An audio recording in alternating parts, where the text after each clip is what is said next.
तो केम छो दोस्तों, आज मैं आपको एक्सप्लेन करूंगा कुछ सबसे ट्रू एलियन इंसिडेंट के बारे में जो कि हुई है इस दुनिया में, जहां लोगों ने एलियन के साथ इंटरेक्ट किया है। और गाइस, वीडियो को लास्ट तक देखना क्योंकि इसमें कुछ ऐसे भी इंटरेक्शन है जो आपको एलियन के एग्जिस्टेंस में बिलीव करने में मजबूर कर देगा। और भाई, इसमें कुछ लोगों ने उनके साथ बात तक की है।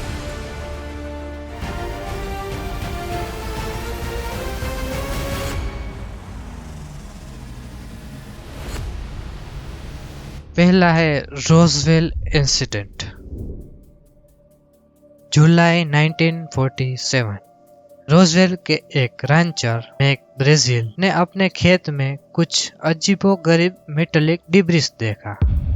वो था फॉइल जैसा, लेकिन ना जलने वाला और ना ही टूटने वाला। उसने तुरंत लोकल एयरफोर्स के बेस को इन्फॉर्म किया, जहां ऑफिसर जेसी मार्शल साइट पर आ गए और माना कि ये मटेरियल किसी एयरक्राफ्ट का नहीं लगता, और वहां से चले गए। और अगली सुबह न्यूज़पेपर में हेडलाइन छपी, आर्मी कैप्चर्स फ्लाइंग सॉसर। लेकिन कुछ ही घंटों में मिलिट्री ने अपना स्टेटमेंट बदल दिया, कह दिया कि ये सिर्फ एक वेदर बलून था, और लोगों ने डाउट करना शुरू कर दिया। विटनेसेस ने बताया कि डिब्रिस नॉन ह्यूमन ओरिजिन का था। मार्शल ने बाद में कहा, वो चीज दुनिया की थी ही नहीं। गवर्नमेंट रिस्पॉन्सेस, डेकेड्स तक ट्रुथ छुपाया गया। 1994 में बताया गया कि ये प्रोजेक्ट मुगल, लेकिन लोग मानते हैं कि असली सच अभी भी छुपा हुआ है। और अब जो भी इस इंसिडेंट में हुआ वो आप शायद बिलीव भी नहीं करेंगे। और दूसरा इंसिडेंट है Rendlesham forest incident, 1980। Location Rendlesham forest, Suffolk, England. Christmas के आसपास RAF वुडब्रिज बेस के पास के जंगल में कुछ US मिलिट्री गार्ड्स ने एक ब्राइट लाइट देखा जो कि ट्रीज के अंदर लैंड कर रही थी। दोनों एयरमैन पेनिस्टन और बरोस लाइट के पास गए तो एक ट्रायंगल शेप मेटालिक क्राफ्ट दिखा जो साइलेंटली वाइब्रेट कर रहा था। पेनिस्टन ने क्लेम किया कि उसने उस क्राफ्ट को टच भी किया था और उसी की सरफेस पे कुछ हायरोग्राफिक लाइक सिंबल बने थे। जब उसने टच किया, उसके दिमाग में बाइनरी कोड फ्लैश होने लगे, जो बाद में डिकोड करने पर कुछ कोऑर्डिनेट्स और मिस्टीरियस मैसेज मिला। और फिर 2 दिन बाद कर्नल चार्ल्स हल्ट ने खुद एक लाइट देखा जो ट्रीज के अंदर मूव कर रही थी और एक ग्लोइंग रेड ऑर्ब में बदल गई। Official responses, ministry of defence ने बोला कि उनके पास कोई फिजिकल एविडेंस नहीं है और फाइल बंद कर दी। इस इंसिडेंट के बाद लोगों के विचार एलियंस की तरफ बदल गए। अब जानते हैं तीसरे इंसिडेंट के बारे में, एरियल स्कूल एनकाउंटर, 1994। रुवा, जिम्बाब्वे के एक प्राइवेट स्कूल में लंच ब्रेक के दौरान कुछ 60 से ज्यादा बच्चों ने एक सिल्वर डिस्क शेप्ड क्राफ्ट को स्काई से नीचे आते हुए देखा, और वो क्राफ्ट स्कूल के बैकफील्ड में लैंड हुआ और 2 ह्यूमनॉइड बीइंग उसमें से बाहर आए। बच्चों ने बताया कि उन बीइंग्स की अनोखी बॉडी थी और उन्होंने टेलीपैथिकली उनसे बात तक की। उन्होंने बोला, अर्थ को बचाओ, टेक्नोलॉजी से डिस्ट्रक्शन आएगी।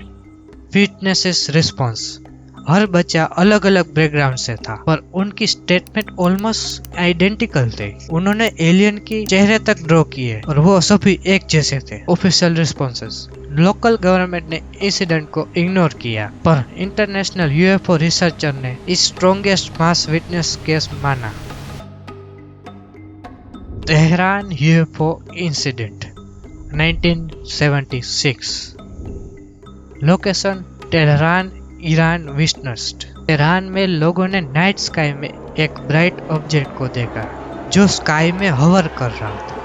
ईरान की एयरफोर्स ने F-4 फैंटम जेट्स भेजे जिससे पायलट ऑब्जेक्ट के पास गए। उसका रेडार और कम्युनिकेशन सबोटेज हो गया और दूसरे पायलट ने बताया कि UFO ने एक ब्राइट लाइट बीम छोड़ा जिससे पायलट ने इवेट किया। फिर जब वो ऑब्जेक्ट दूर गया तब रेडार में उसने मल्टीपल क्राफ्ट में स्प्लिट होते हुए देखा।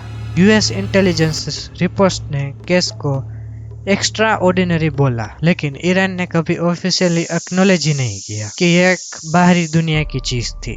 ये इंसिडेंट में पहली बार था जब एलियन कॉन्टेक्ट इतना क्लियर और डिटेल्ड था।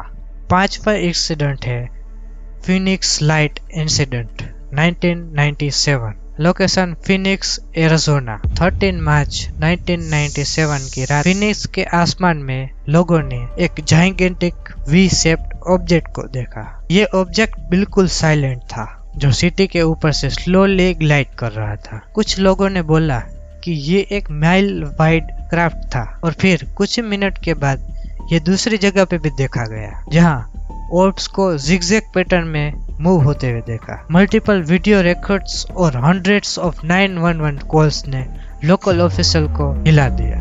पहले उस इंसिडेंट को मीडिया ने मजाक बनाया, फिर बाद में कन्फेस किया कि ये इंसिडेंट सीरियस था। Official responses. एयरफोर्स ने बोला कि ये मिलिट्री फेयर्स थे जो A-10 एयरक्राफ्ट से ड्रॉप किए गए थे, लेकिन विटनेस के हिसाब से ये ऑब्जेक्ट का स्ट्रक्चर क्लियर था, सॉलिड ट्रायंगल शेप और बिना साउंड के मूव कर रहा था।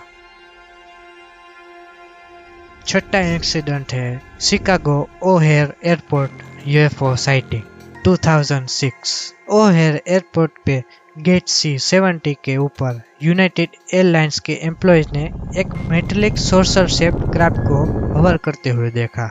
ये क्राफ्ट अराउंड 15 मिनट्स तक स्काई में ही था, बिना किसी साउंड के, और जब ऑब्जेक्ट सडनली ऊपर गया तो क्लाउड्स में एक सर्कुलर होल क्रिएट हो गया, जिसे किसी ने पंच मारा हो ऐसा हो। आई विटनेसेस। एक पायलट ने बोला it wasn't a weather balloon और एनी एयरक्राफ्ट। ग्राउंड क्रू ने भी FAA को इमीडिएटली रिपोर्ट किया, लेकिन FAA ने लोगों की स्टेटमेंट को डिसमिस कर दिया। Official responses. FAA ने बोला कि रेडार पर कुछ नहीं था। FAA ने बोला रेडार पे कुछ नहीं था, लेकिन लोगों का ये कहना है कि FAA ने इस इंसिडेंट को इंटरनेशनली कवर कर लिया। अगर आपको वीडियो पसंद आए तो सब्सक्राइब एंड लाइक, और कमेंट में मुझे बताओ आपको कौन सा इंसिडेंट सबसे बिलीवेबल लगा।